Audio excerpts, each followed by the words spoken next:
It hasn't been easy. Everyone has been sick. I came back with my daughter sick, and we just pray that the rest of the people that we left back would be released as soon as possible. Laughter through tears as latest released victims of Abuja KADUNA train abduction reunite with family.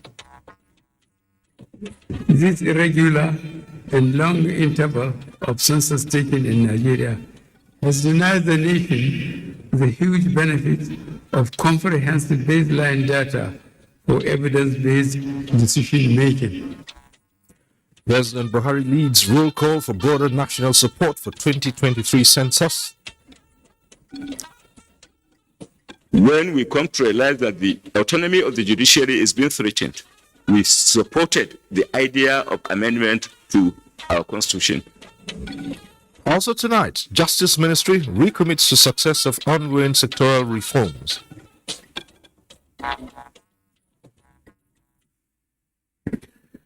Good evening.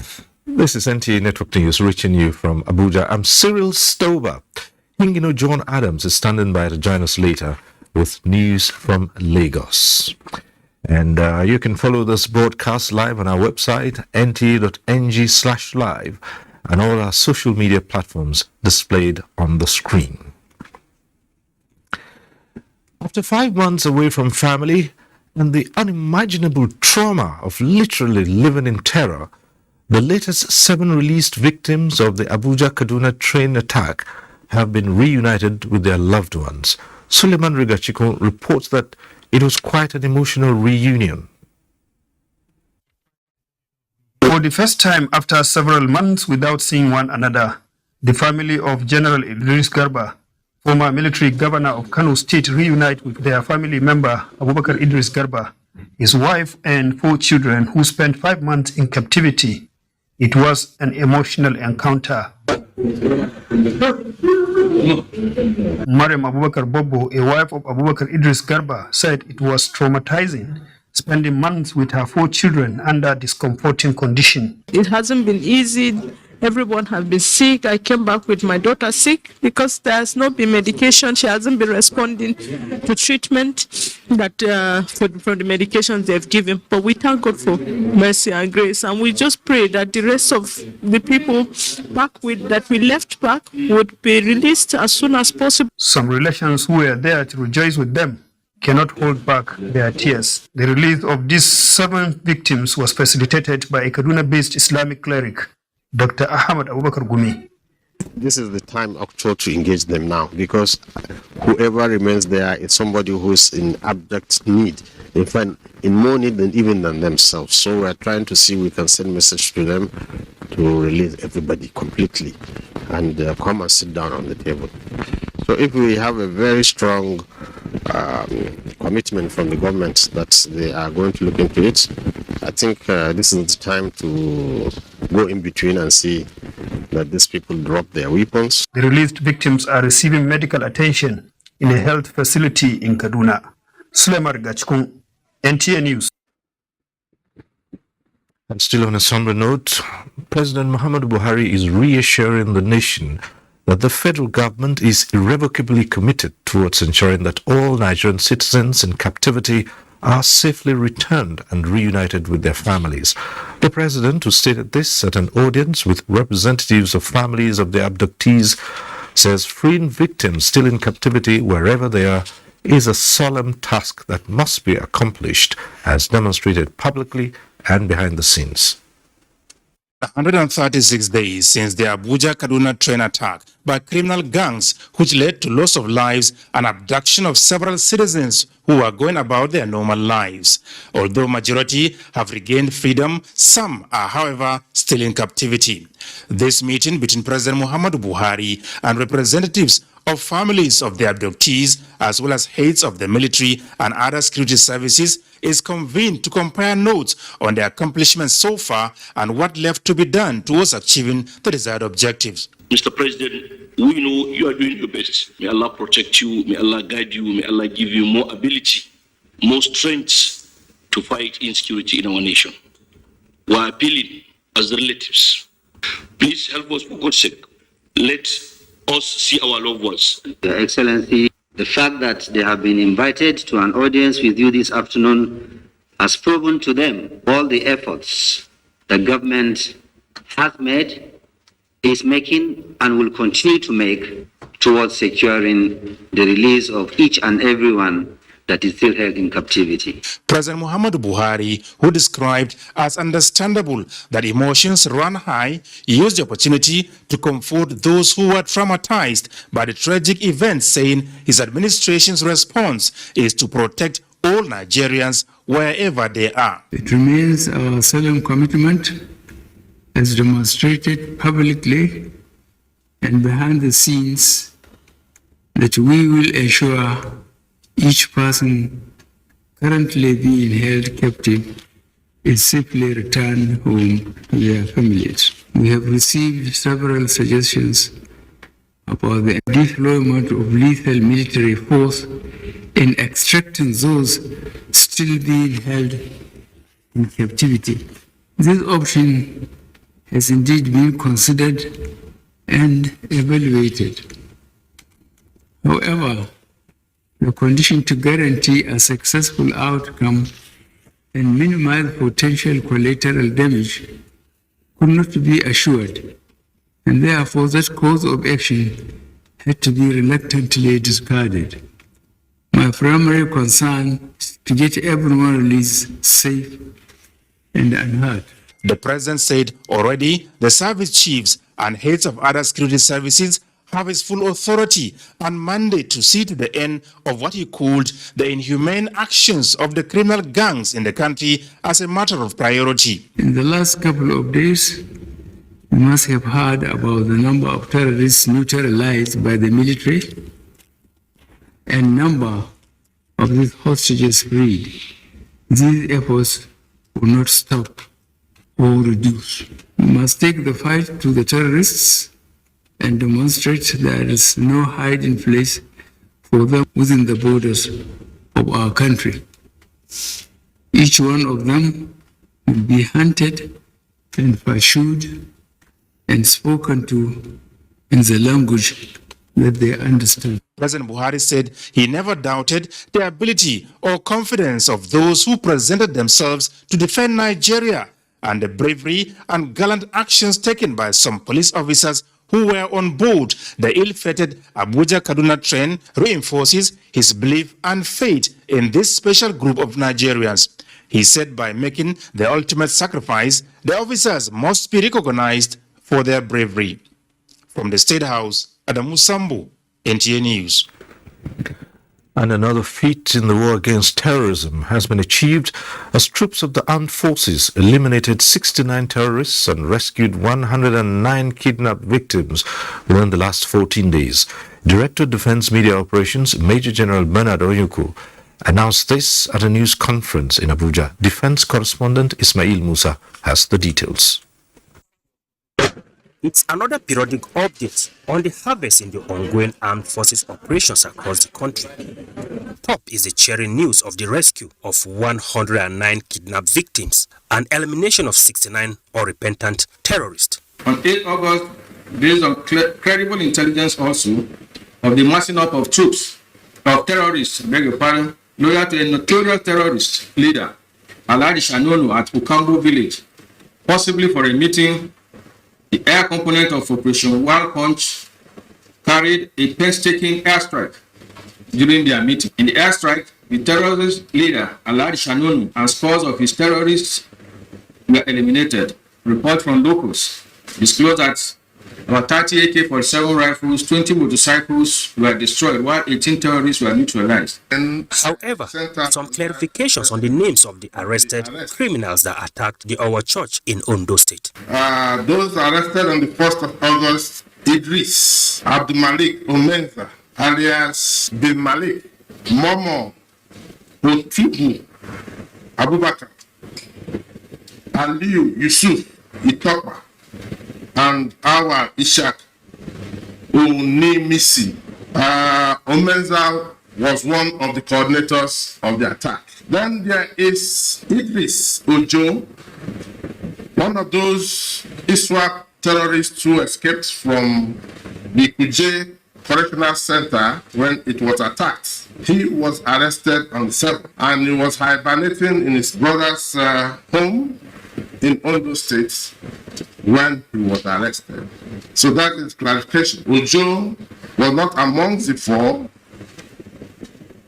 He was one of the escapees from the correctional center and was arrested in Ondo State. The achievements the military admitted was made possible by the cooperation from the civilian population and synergy among security agencies.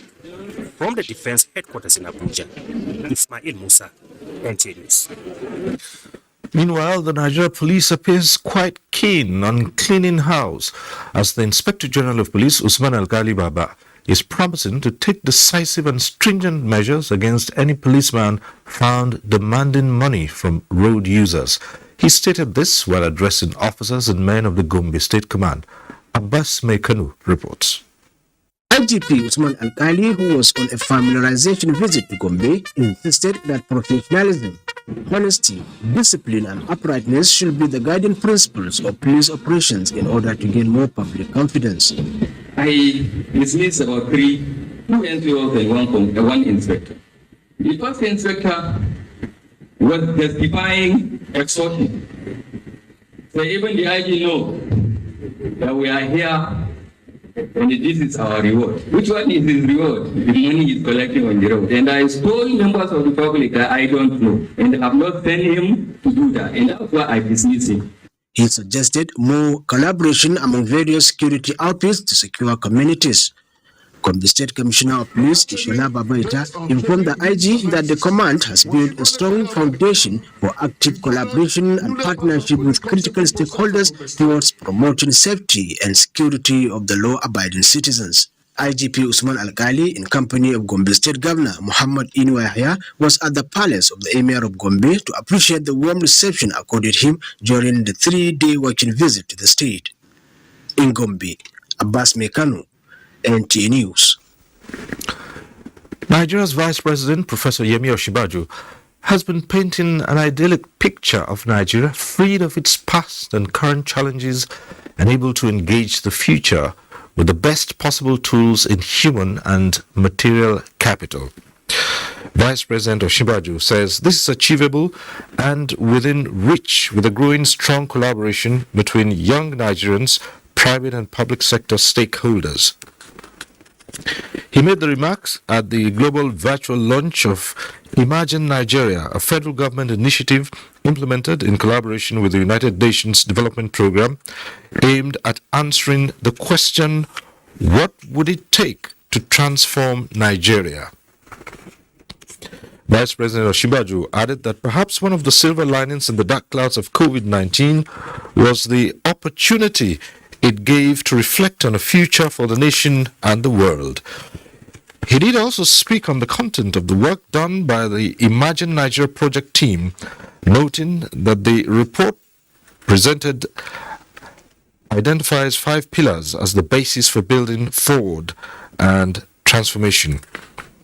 The 5 pillars of change, as stated, include building a culture of innovation, catalyze a green economy, building trust, facilitating a national narrative, and leading Africa. Vice President Osinbajo said the pillars provide some of the big ideas around which dialogues and conversations would develop. We'll take a short break at this point. When we return, an implementation plan for the 2023 census is set in place. Stay with us. Thanks for staying with us. A strategy and implementation plan for the conduct of the 2023 population and housing census in Nigeria has been formally presented to the public. President Muhammadu Buhari, who unveiled the strategic document, insists that knowing Nigeria's population and using the data to plan for sustainable development is a collective duty. This was at the National Stakeholders Summit on the 2023 census. State House correspondent Adamu Sambu has the details.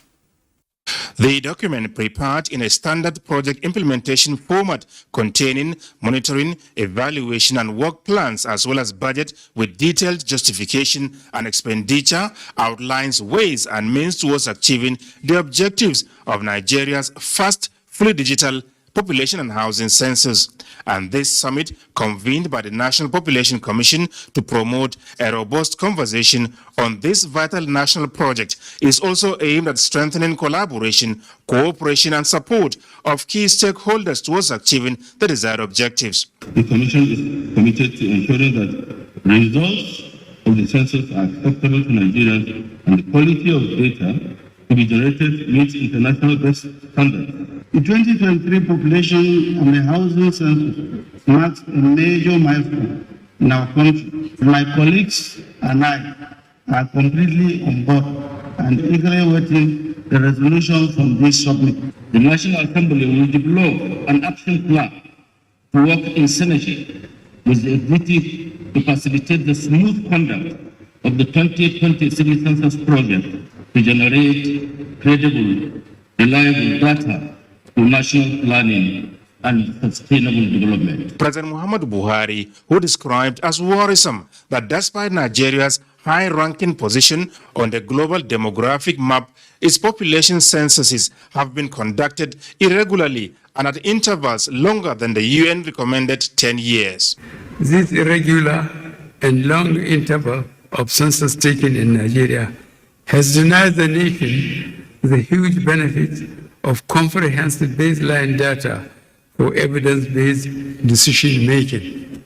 Knowing Nigeria's population and using the data to plan for the people and future generation is a collective duty we owe this nation. The president, who expressed the conviction that the National Population Commission has the capacity to deliver a reliable and credible census, said the government is also satisfied with the deployment of technology, which he said will enhance the quality of data and inspire confidence of the Nigerian people and acceptability of the census results. We must all resolve that this duty is satisfactorily carried out in the firm belief that what has joined us together as a nation and our common destiny are far stronger than the negative forces that tend to drive us apart. The 2023 census data is also needed to tackle the security challenges bedeviling the country,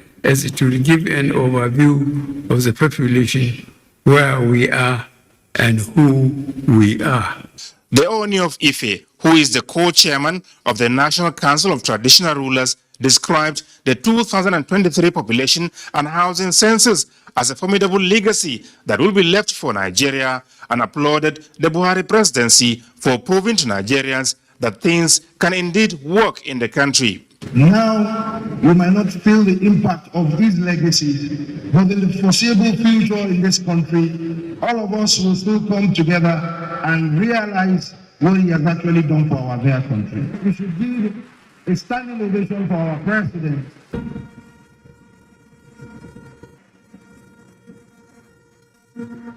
The National Population and Housing Census comes up in April 2023. From the State House, Adamu Sambu, NTA News. And for more on the summit and the planned 2023 National Population and Housing Census, Chairman, National Population Commission, Nasser Isa Kwara, joins me in the studio. Mr. Chairman, thanks for being on Network News. Thank you very much. Thanks for having me. Right. Over the last couple of years, we've had groups urging the president to issue a presidential proclamation for a national population and housing census, which is seen as a critical component of any census in Nigeria. Does the president's apparent blessing at today's summit amount to a proclamation, or is it a prelude to a proclamation? Well, thank you very much. The president has covertly and overtly given his blessing for us to conduct this census. So it's just a matter of semantics, whether it is a proclamation or not. Yes, we were yearning for proclamation. And when the Council of State met and advised Mr. President to conduct census by the programs we presented, that's to do trial census in July, and then to do the main census in July 2022, main census in April 2023. The president approved that we should go ahead. To me, that is a proclamation. And when he supported that by proposing to National Assembly, and they appropriated money for us to continue the preparation for the census, that is another proclamation. And today's the stakeholder summit is another support. He has come out clearly calling on Nigerians. He supports the conduct of the census in 2023 and is calling on all stakeholders to support the National Population Commission in the conduct of census 2023. All right, as you say, semantics of the census will hold, right? Well, we're saying this should be between now and April next year when the census should hold, but then given the nature of a national census, multi-sectoral, and so many things, what would you say the Commission has learned from the trial census which it conducted as to surmount whatever challenges when it comes to that exercise next year?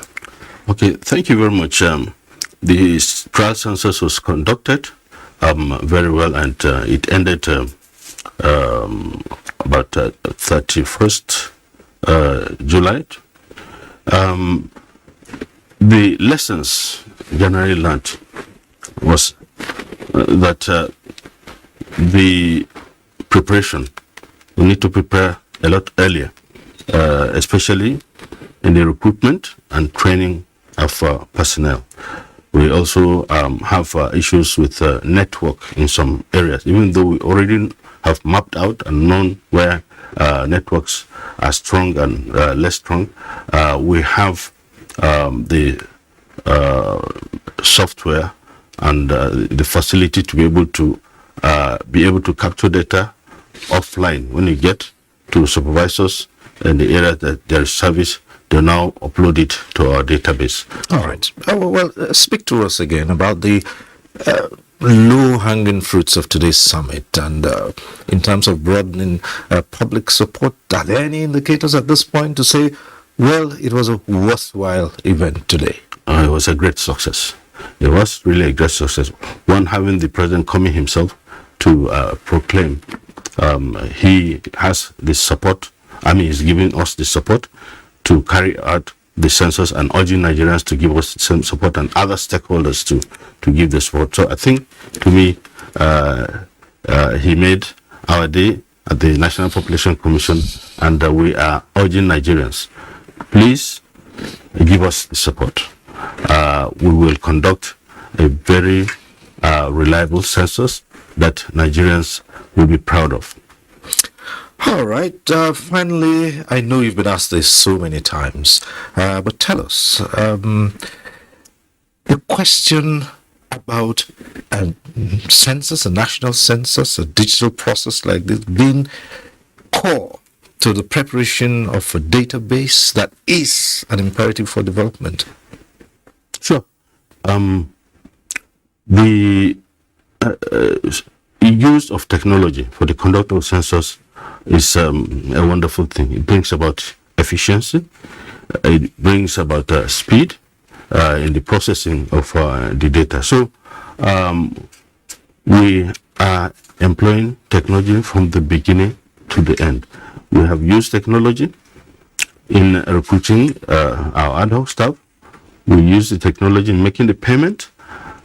We also use the technology in conducting training, as well as having had the foundation of having a geospatial data when we conducted the enumeration demarcation, which was also scientifically done. We can now build on that by enumerating people once, and in the right place in their homes where they live. And we do that and upload it and process the data, and we'll make it available to Nigerians. And it's going to be user-friendly. Okay. Yes. All right. Nasser Isakwara, Chairman, National Population Commission. Thanks for talking to us on Network News. Thank you. Thank you for having me. Thank you. Thanks. In other news, the new president of the ECOWAS Commission has been tasked to chart a new course towards driving the West African sub-region to one that is economically integrated, politically stable, and socially in harmony with itself, to the admiration of the global community. President Muhammadu Buhari threw the challenge while granting audience to the new management team of the Commission on a courtesy visit to the presidential villa. State House correspondent Adamu Sambu reports. As host of the ECOWAS Commission Secretariat, President Muhammadu Buhari said Nigeria expects that the scrupulous processes that led to the appointment of the new management team would impact on the fortunes of the organization. This, he said, are in terms of efficient and effective service delivery that bears positive effect on the lives of West African citizens. The students of ECOWAS must directly feel the impact of our organization through people-oriented programs and projects that include effective advocacy around core issues of concern to the sub-region. The key to the realization of your success will no doubt be a determination to be transparent and credible in your actions and activities. The manner and processes of employment into the Commission must reflect our concerns for justice, equity, fairness, and transparency, and the new team must not shy away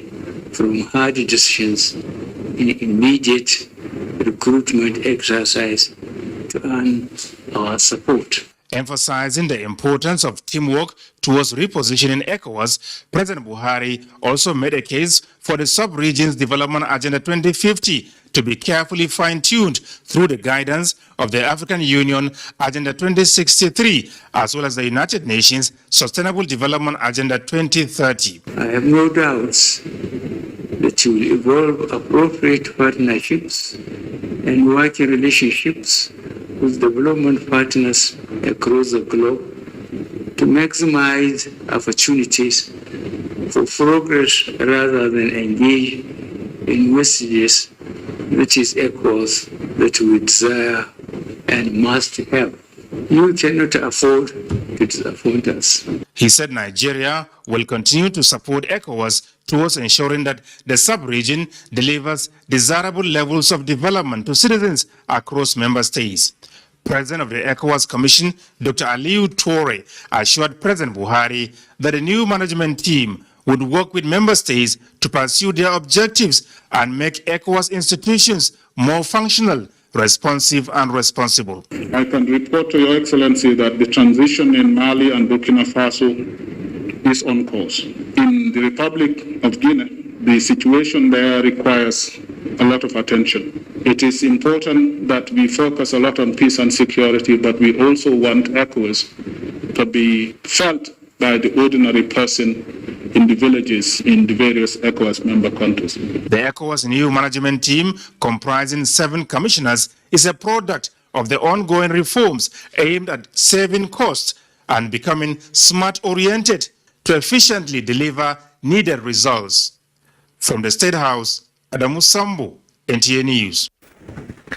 Information and Culture Minister Lai Mohammed and his Federal Capital Territory counterpart have undertaken an assessment of the nation's Millennium Tower and Cultural Center with a call on private investors to ensure the completion of the project. Anthony Folsin reports.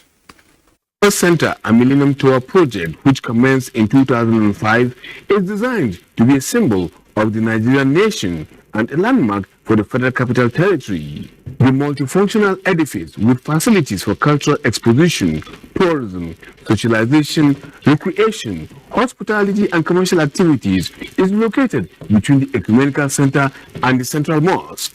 Information and Culture Minister Lai Mohammed, accompanied by the FCT Minister Mohammed Musa Bello, was taken on a guided tour of the center and tower, which has a scope of 4 museums, a hotel with 55 luxury rooms and 9 suites for about 130 persons, passive and recreational facilities, as well as a 1,200 capacity auditorium. The tower on its own stands at 170 meters tall, with a revolving panoramic restaurant for about 130 diners and a viewing platform at 110 meters high above ground level. Speaking to newsmen after the inspection, Lai Mohammed and his FCT counterpart expressed their feelings. This is the only part of the world where every infrastructure is built by government. In other parts of the world where you have this kind of project, it is collaboration between foundations, private sector, and government. As a matter of fact, government is supposed to be an enabler. When this is completed, and it's not going to be if, when it's completed, it will rival the most audacious national monuments. I can't wait for when this will be commissioned, because then it would make to a fell for the Statue of Liberty.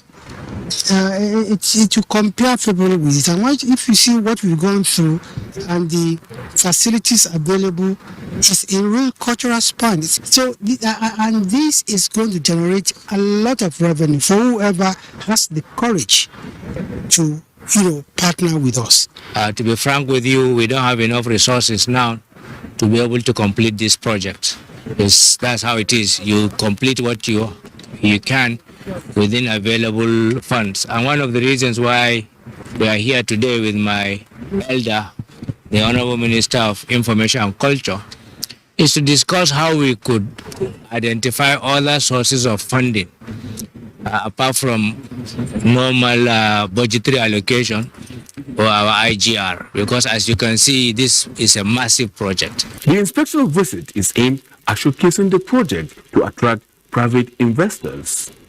In Abuja, Anthony Fosun, NTA News. Minister of Justice and Attorney General of the Federation, Abubakar Malami, is confident that remarkable feats have been achieved in the key area of justice reforms and the fight against corruption in Nigeria. He says some of the reforms have led to an improvement in justice dispensation, rule of law, and development of democracy in Nigeria. The minister stated this while featuring at the weekly executive press briefing series at the presidential villa in Abuja. State House correspondent Jide Unifadi reports. Attributing the achievements of the ministry to the cooperation of all stakeholders in the sector, Minister of Justice and Attorney General of the Federation, Abubakar Malami, says the ministry is equally encouraging states to domesticate some of the reforms for uniformity in the system. When we come to realize that the autonomy of the judiciary is being threatened, the autonomy of the state legislature is being threatened, we supported the idea of amendment to our constitution, on account of which Section 121 was indeed amended to provide the desired support in having in place autonomy, both in funding and in administration of the legislature and the judiciary, among others. Malami speaks on the various bills assented to by the president on account of the legal opinion developed by the ministry and the effects of this on the economy and the development of the nation. One single agreement that was indeed inherited by this government was an agreement in which the federal government of Nigeria was made liable to $1 million daily in the event of breach. And that has to do with the power generation contract, among others. So the government of President Muhammadu Buhari has succeeded in turning things around to ensure that the national interests constitute the watchword in whatever we do as it relates to contract betting and processing. We keep watching the trend, security, economic, education, and associated incidences that have a direct bearing on the development of this great nation of ours, and we keep coming with bills that have the capacity to provide the intermediate result, both in terms of the development in our economy, development in infrastructure, judiciary, legislature, among others. The minister also seized the opportunity to explain issues surrounding the Paris Club deductions. The judgment in contention was a judgment that was obtained long before the Attorney General Abubakar Malami came into office, long before the administration of President Muhammadu Buhari came into office. It was a product of their own doing, and they have indeed submitted to judicial proceeding. Judgment was entered against them.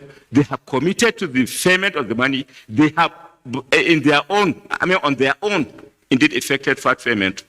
And that was the foundation. And that was the basis and the ground on the basis of which we eventually took a decision advising the president that the payment should be made. In the State House, Jude Onifade, NTA News. Now to go over to Hingino in our Lagos Center for more reports. Hingino.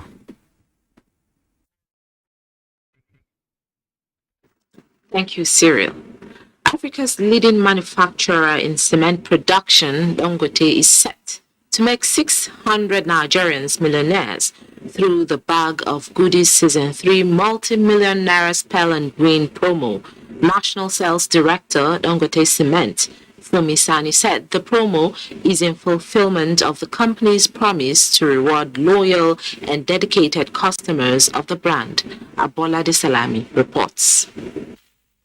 Dangote Cement Company over the years has maintained its leadership position in the production of the most efficient, strong, and dependable building materials for the African continent. As a reputable company that appreciates long-time patronage, Dangote Cement, through the Bag of Goodies Season 3 Spell and Win promo, has raised a new set of millionaires.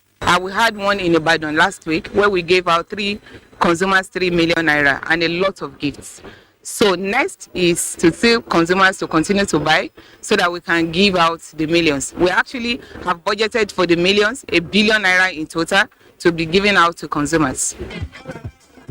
With the opportunity to become a millionaire thrown open to all who purchase Dangote Cement, customers are expected to carefully look out for scratch cards and scratch the panel to reveal instant gifts, while the criteria for the star prize is the collation of scratch cards to spell Dangote with an alphabet having an eagle to qualify for 5 million naira. People who have remained loyal and others will join the train by using our product, and surely our business partners along the line, be you a distributor, a retailer, or a consumer of our product, we partner, and with the partner is a partnership for progress. Some esteemed customers who won cash and consolation prizes could not hold back their excitement.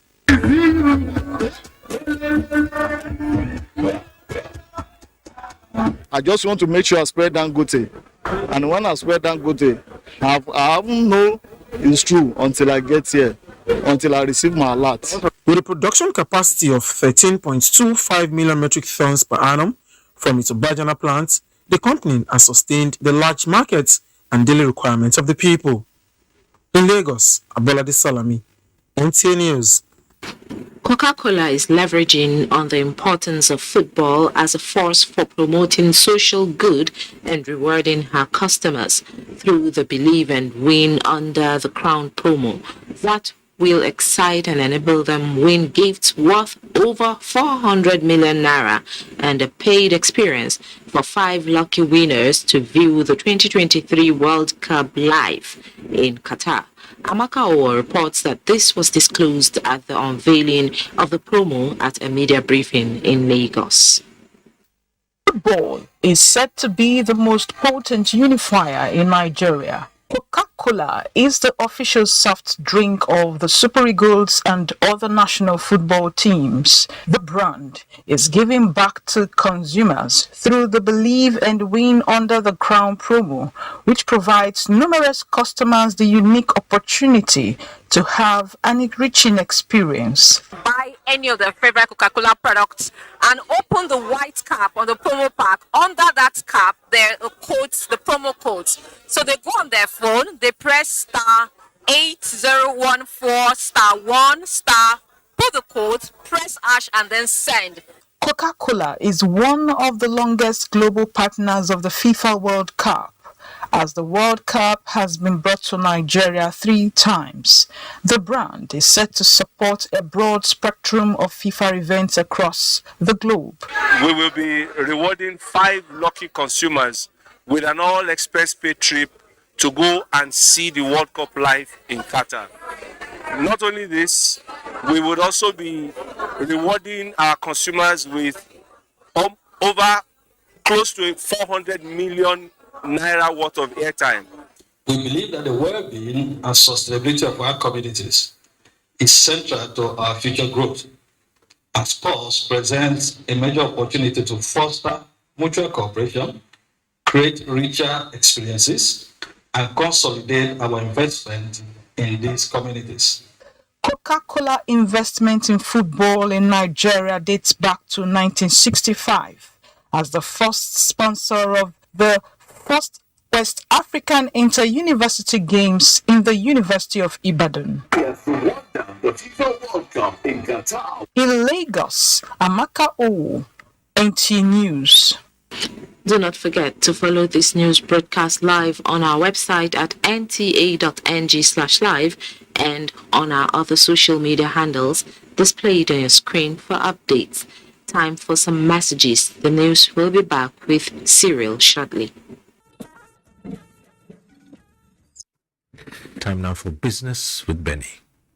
Thank you and welcome to Business. The federal government has stated that it is set to implement the new tariff hike of 5% on calls, SMS, and data services.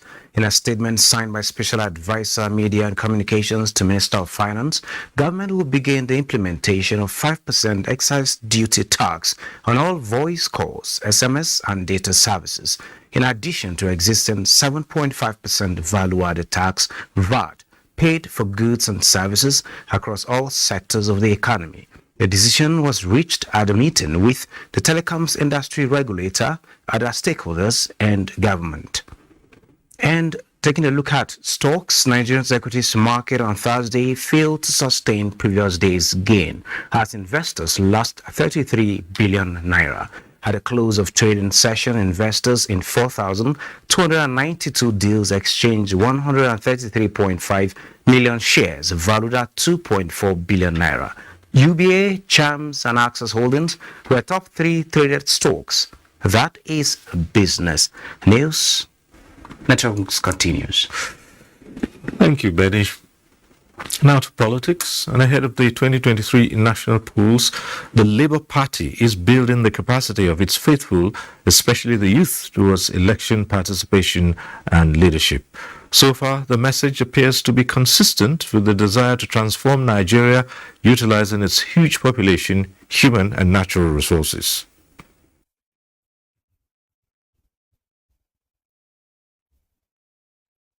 Nigeria is blessed.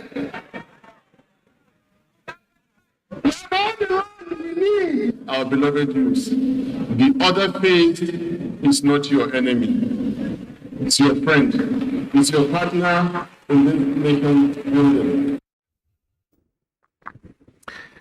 The Rivers State government has inaugurated a 5,000-seat capacity auditorium at the State National Youth Service Corps Orientation Camp in Nonwagbam-Tai local government area.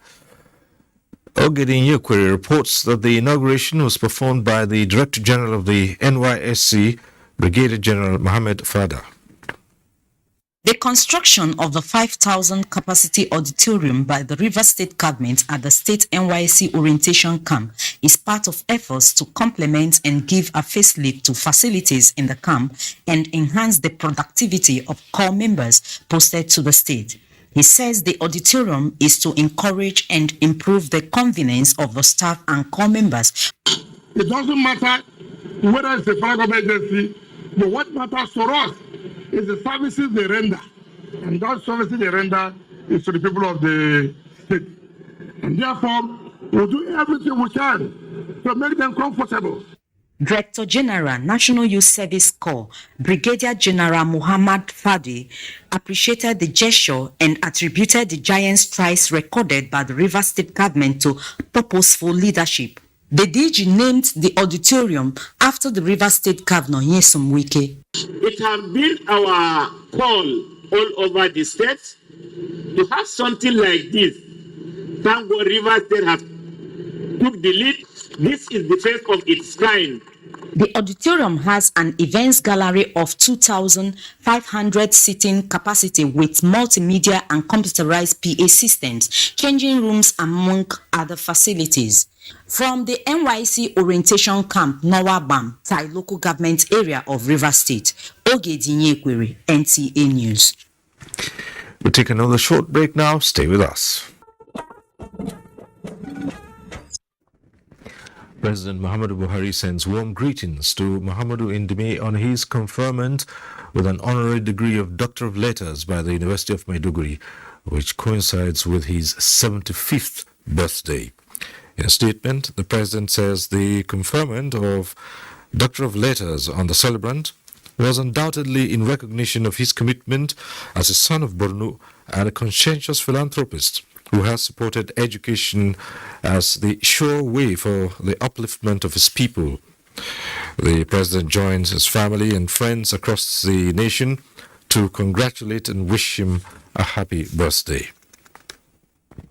Similarly, President Muhammadu Buhari has congratulated the Managing Director of Sahara Group, Kola Adeshina, on his 58th birthday. In a statement, the President acknowledged remarkable achievements of the entrepreneur who was former chairman of EGMI Power for many years.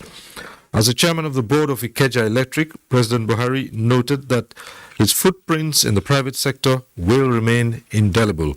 President Buhari affirms that Adeshina's managerial skills and interest in investments that directly impact on livelihoods stretches beyond the shores of Nigeria. Now for sports. Nigeria's Falconers are set to begin their 2022 FIFA Under-20 Women's World Cup campaign as the Chris Danjuma side take on France in their Group C opener early Friday morning at the Estadio Nacional de Costa Rica. This is the second time Nigeria will be meeting France in the Under-20 Women's World Cup. I must say that it's another opportunity if they're going to correct some of the mistakes they observed in their qualifiers and even in the friendly matches they played. I see them going far. Meanwhile, Nigeria superstar Udunaya Adekuloye has continued her standing performance in Turkey by winning gold for Nigeria at the ongoing Islamic Games in Konya, Turkey. The 2022 Commonwealth gold medalist secured the gold for the country in the 59 kg women's category. Nigeria is among the 45 countries participating in the 5th edition of the Islamic Solidarity Games, which ends on the 18th of August 2022 in Turkey. 15 Nigeria gymnasts between age 6 and 15 years Thursday evening departed the country ahead of African Club Championship in Pretoria, South Africa from August 13 to 21, 2022. International gymnastics instructor Anthony Asokwo described the opportunity to participate in the events as a platform to boost self-confidence and adapt to modern gymnastics equipment. Last time we got 4 gold medals, and then let's see what we're going to bring back to Nigeria. We're positive about it though. Because I've already perfected my routine, so there's nothing to worry again. So I already feel confident enough so I can win a medal. With sports updates, Chukunon Sonwabweze, NTA News. President Muhammadu Buhari has sympathized with the family of Reverend Peter Unana Ogantu on the demise of their father, who until his death was the national chairman of the National Coalition Buhari Support Organization. Describing the death of the cleric as a personal loss to him, the president says he will sorely miss the honest support of Reverend Ogantu, who truly dedicated his life to the service of others and the nation. He prayed God Almighty to grant the family he left behind the fortitude to bear the irreparable loss.